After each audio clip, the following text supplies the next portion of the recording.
Hi class. So this video is to finish up the section 8.3 notes. So we left off from class right before concept check 3, or concept 3, which is the definition of a quadratic function. So before that, remember what we were looking at is we reviewed linear and constant functions, and then we reviewed 6 basic functions and their graphs, right? The parent functions. So we looked at the identity function, quadratic function, cubic function, absolute value function, square root function, and reciprocal function.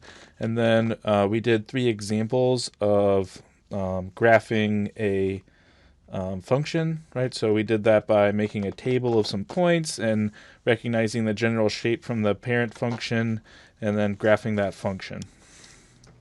So what we want to do now is talk specifically about quadratic functions, right? So let's first define a quadratic function. So let me make this smaller.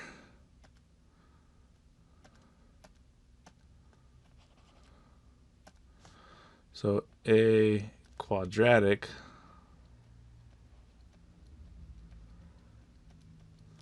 function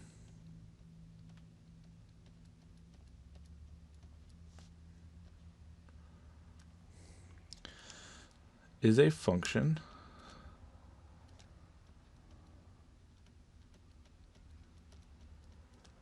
defined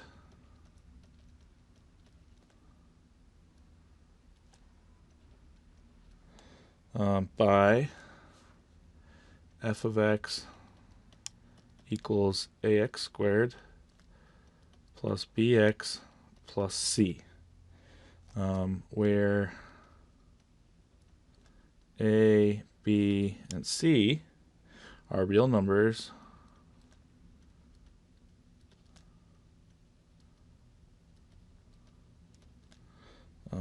and a cannot equal 0, right? And that's because if a was 0, then that first term, ax squared, would not be there, and then you just have a linear function, right? So that's why we specify that a can't be 0, because then it's not, if a is 0, it's not a quadratic function. So a quadratic function always has this parabola shape, right? So it has a parabola shape,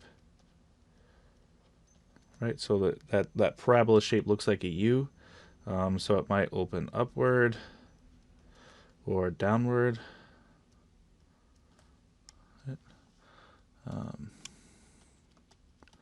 Let me redraw those real quick. See if I can. There you go. Looks a little better.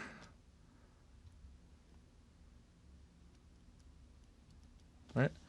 And then also just a note that this like highest point here or this lowest point on this one, if it opens up, those points are known as the vertex. Vertex. V-R-T-E-X. So that those points there are the vertex. So something else to note about a parabola is that the value of a, of the a, value of the a in the equation above, ax squared plus bx plus c, that's going to determine, so it determines the direction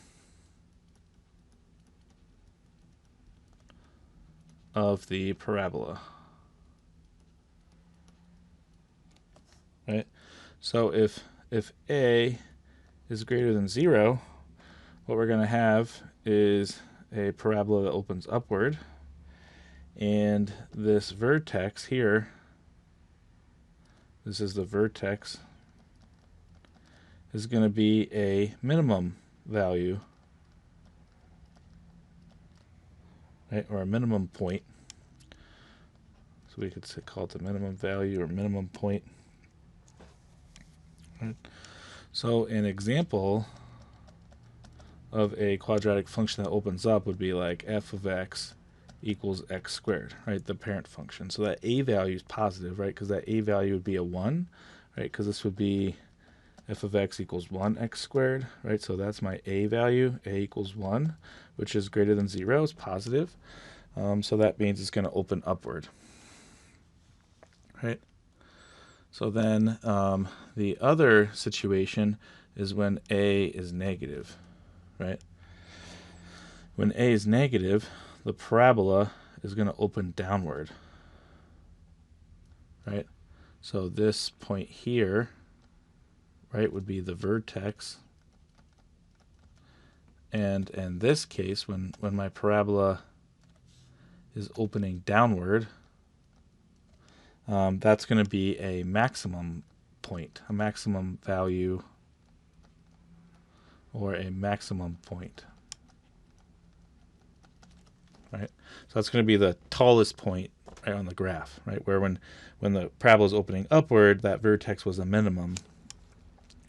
So an example, of a parabola opening downward, we can just show f of x equals negative x squared, right? Because in this case, right, I could show this and I could write negative 1 as the coefficient, negative 1 in front, just to explicitly show that a is negative 1, which is less than 0, right? It's negative, right? So the big things from this was knowing that this, if you have a function in this form, then we have a quadratic function, right? We learned this term, a vertex, and then a big idea is knowing the value of a can dictate if it opens upward or downward, right? And notice the only value we didn't talk about with a is when a would be equal to 0. But remember, if a is equal to 0, then it's not quadratic. So that's why we don't have to worry about that, right? If a was 0, we would just have a line, a linear function, right? All right, so then I have an example here. Example 3, so we're asked to identify each function as linear, as constant, quadratic, or none of these, right? So it's basically like 4 options, like multiple choice for these functions. So remember, for a constant, we would have like f of x equals some constant value like k, right? That's like the general format for a constant function. If we have a linear function, so this was for a constant. If we have a linear function,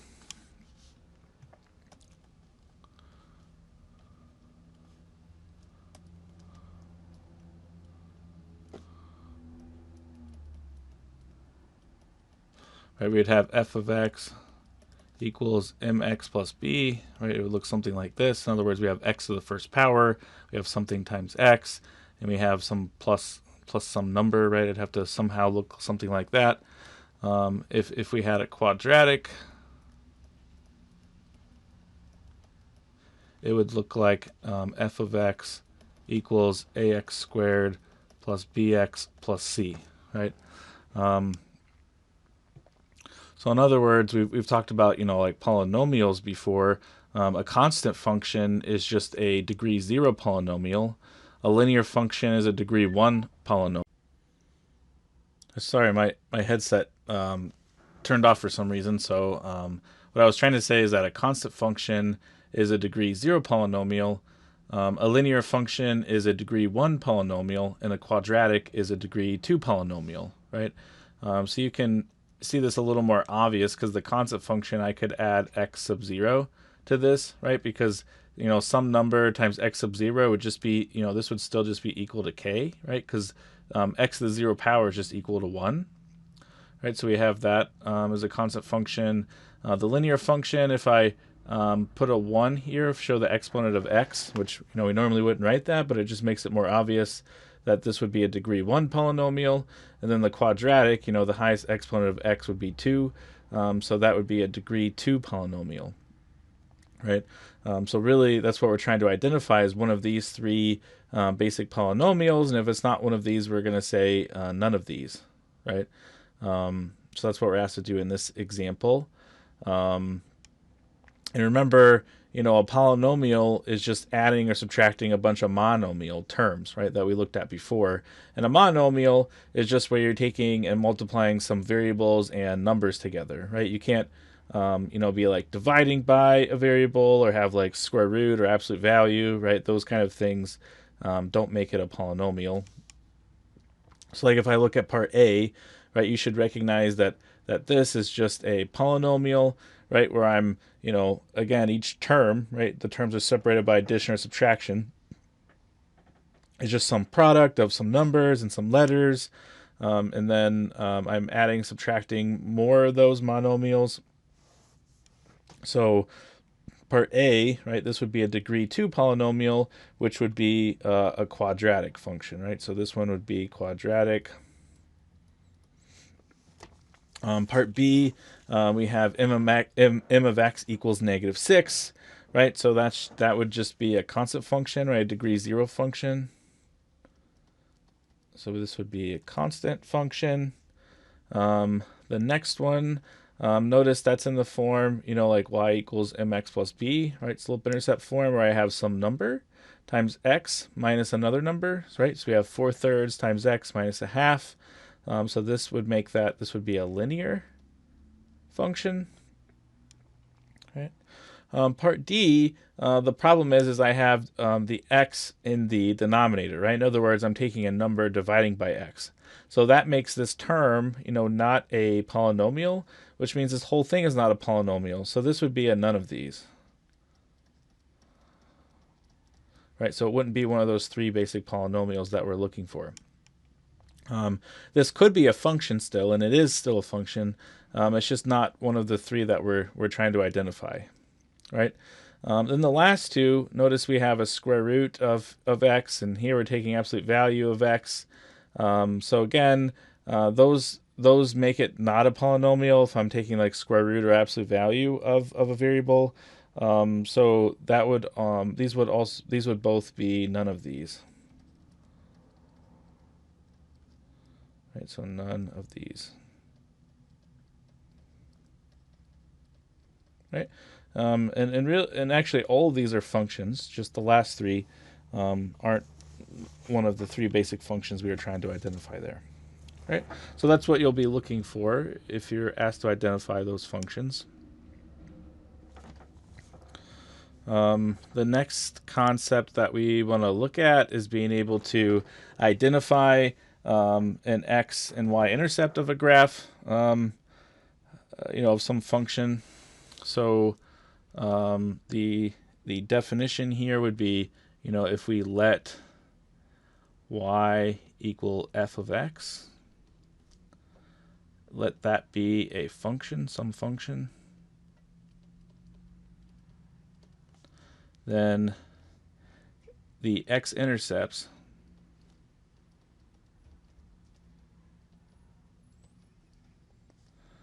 are the real solutions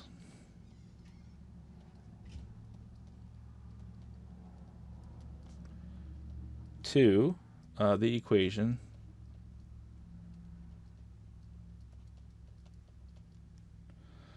f of x equals 0. Right? So that's the x-intercepts, and then the y-intercepts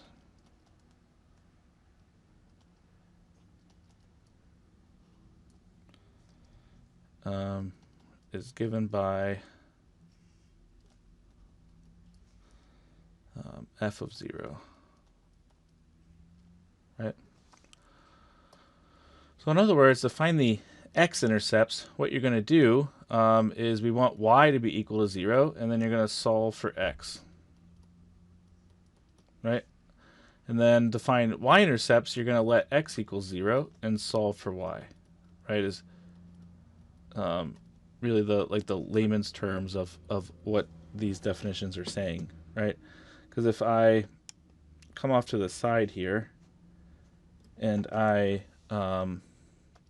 have an xy coordinate system, right? Like here's my positive x, here's my positive y, right?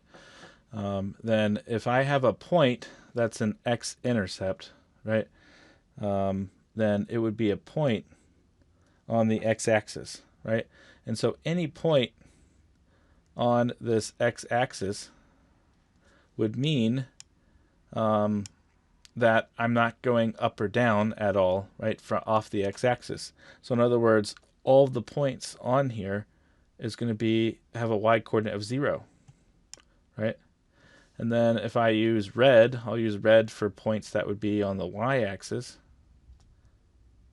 right? So any of these points I put on there would be y-intercepts. And in that case, we're not moving left or right at all, right, in order to be on that y-axis. So that means I have an x-coordinate of 0, right? I don't want to move off of that. So that's why that's the case, right? So if I want to find x-intercepts, I set y equal to 0. And if I want to find y-intercepts, I set x equal to 0.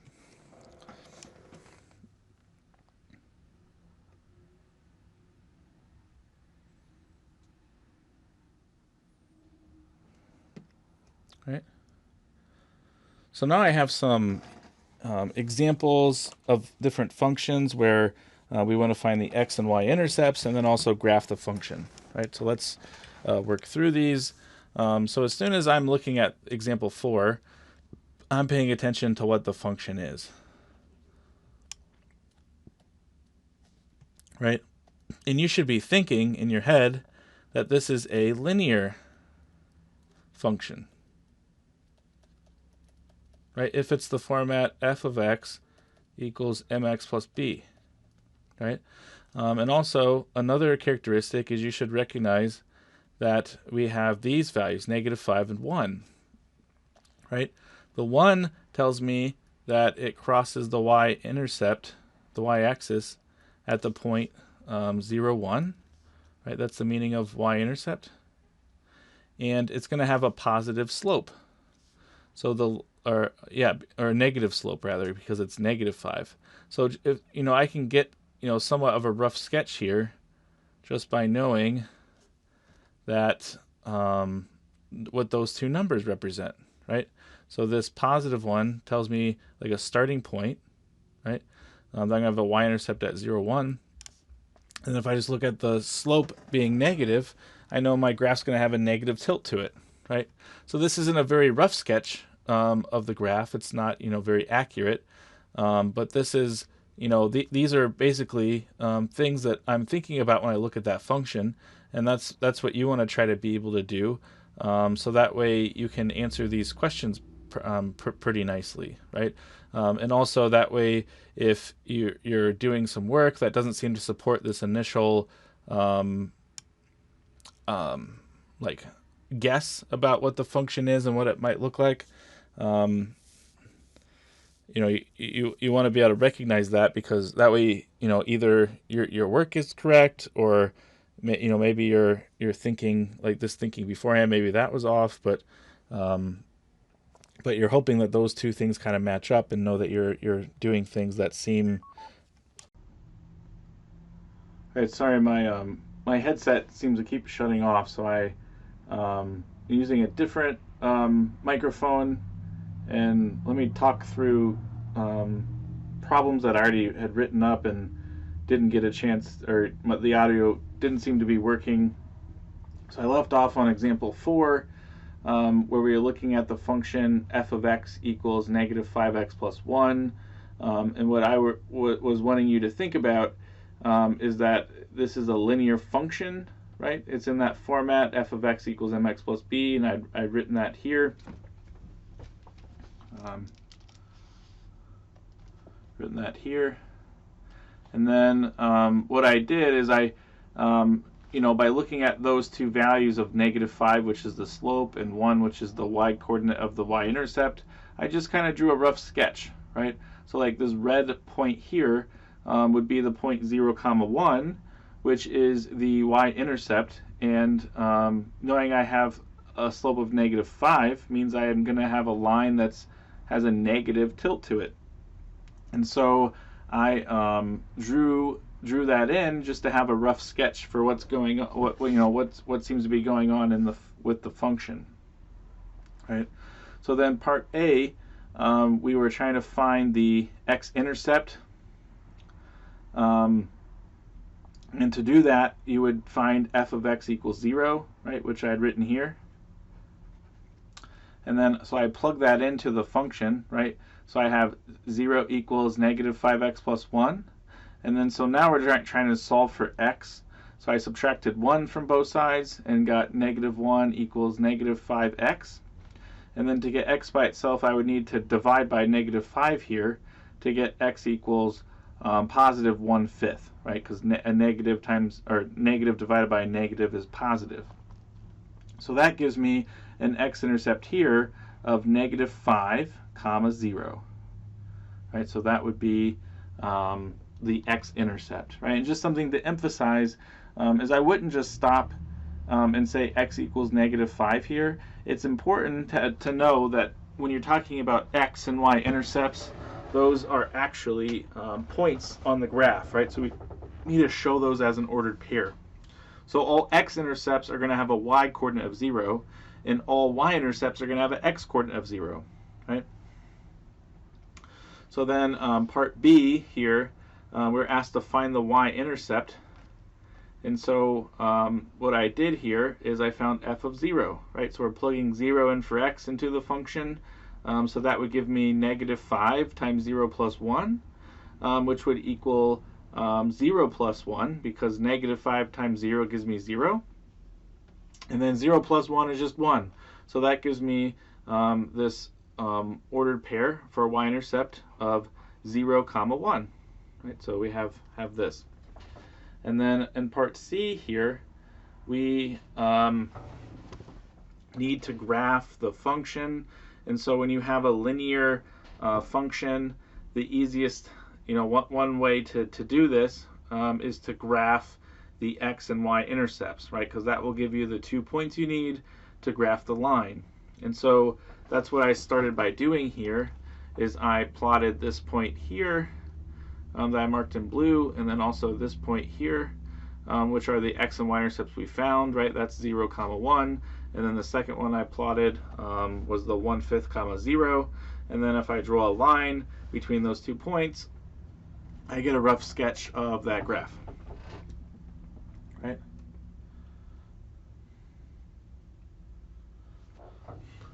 So then with example 5, right, we're looking at the function f of x equals 18. And what you should be thinking about in your head and trying to recognize is that this is a constant function, and it's because it's in this format, f of x equals k, right? It fits in that format, right? So remember, a constant function is going to be a function that has a flat, it's a flat line to it, right? A slope of 0.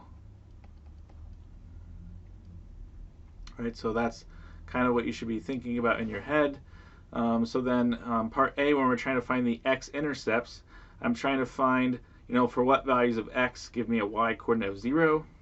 So if I plug in 0 in the function, so I'm just replacing this, f of x with 0, I would get 0 equals 18, right, which is a false statement, right? So there's no solution possible, right? There's no value of x for this function that will give me out an output of 0.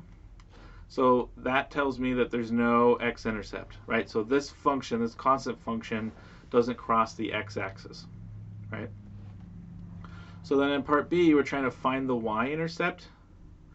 So to do that, you would plug in 0 in for x, right, which I did here.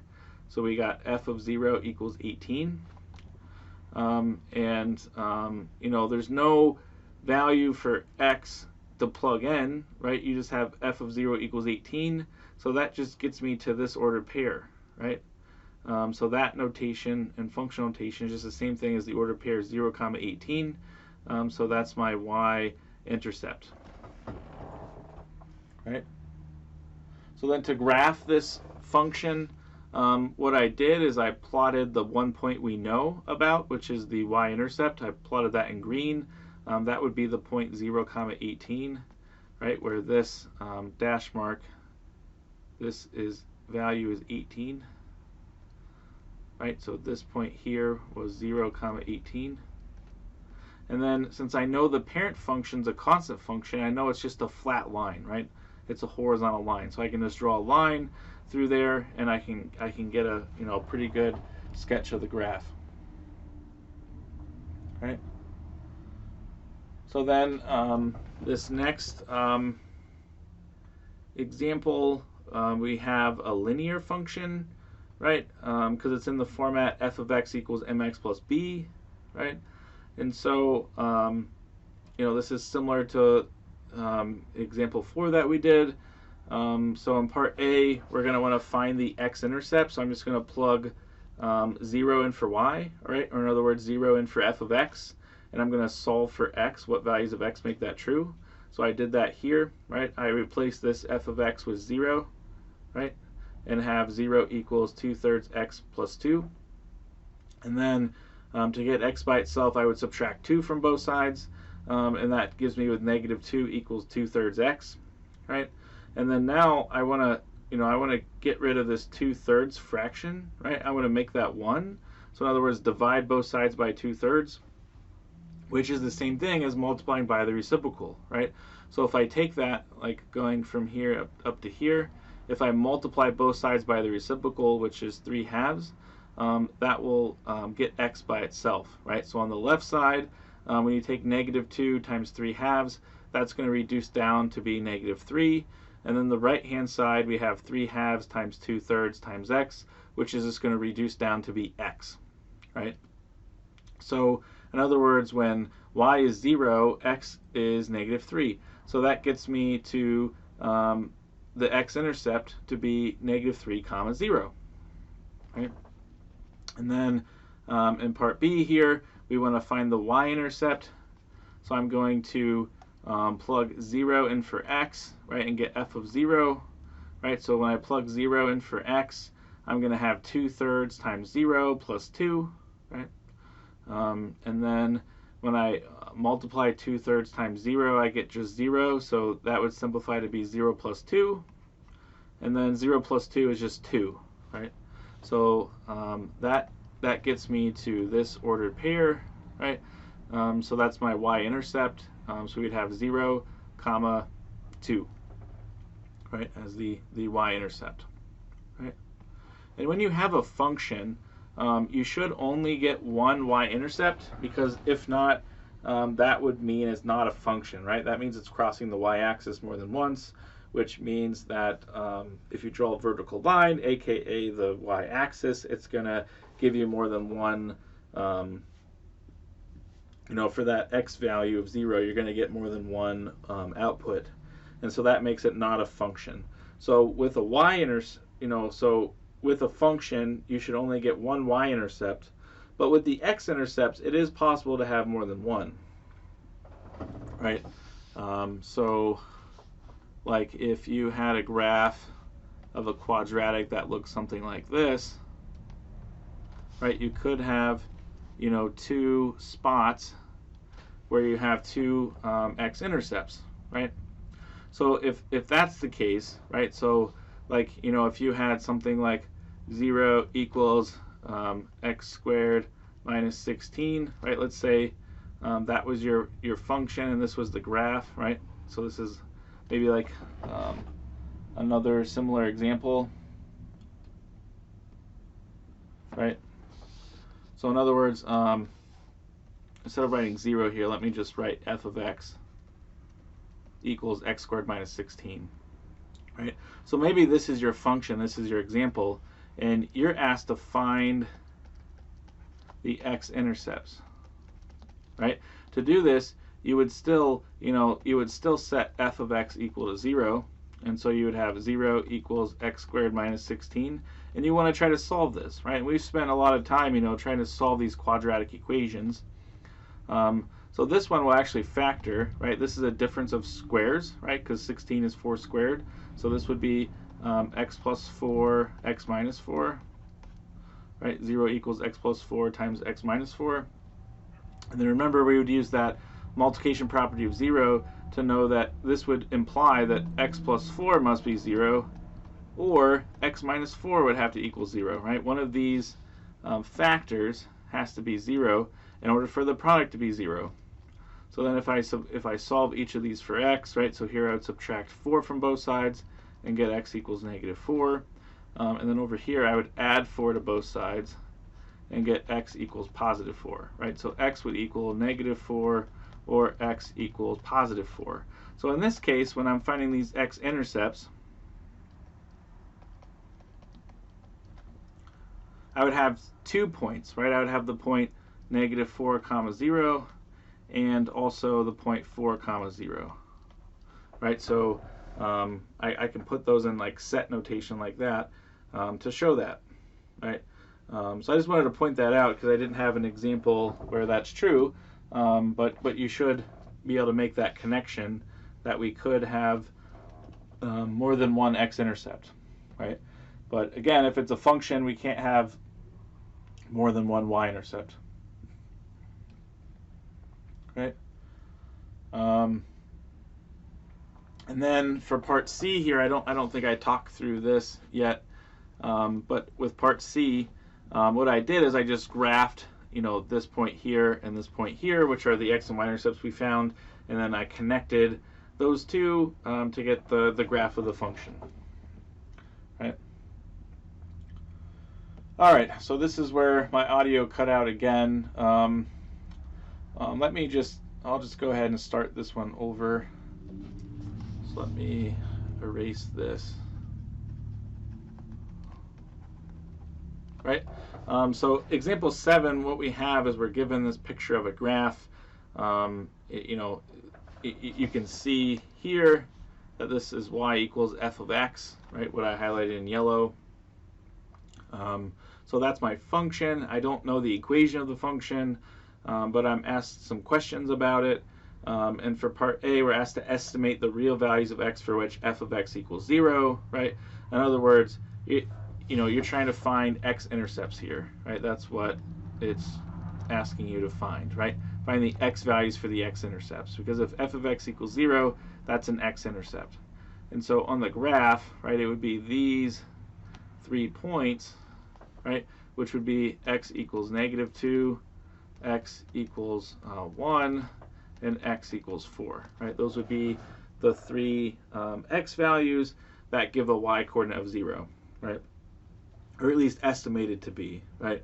And the reason why the words say estimate is because, since we don't have the actual function to actually solve for the x values, it's possible that like x isn't actually negative 2 there. Maybe it's like negative 1.98, and so we're just approximating it because it might not be exact, right? From the graph, it's kind of hard to know for sure if it's going exactly through that point, right?